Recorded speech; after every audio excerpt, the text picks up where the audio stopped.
गौरी, गणपति इत्यादि हिंदू धर्म के किसी भी देवी देवता को नहीं मानूंगा और ना ही उनकी कभी पूजा करूंगा।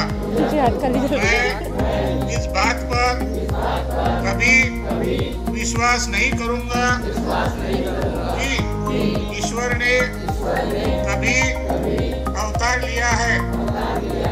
मैं गौरी, गणपति इत्यादि हिंदू धर्म के किसी भी देवी देवता को नहीं मानूंगा और ना ही उनकी कभी पूजा करूंगा।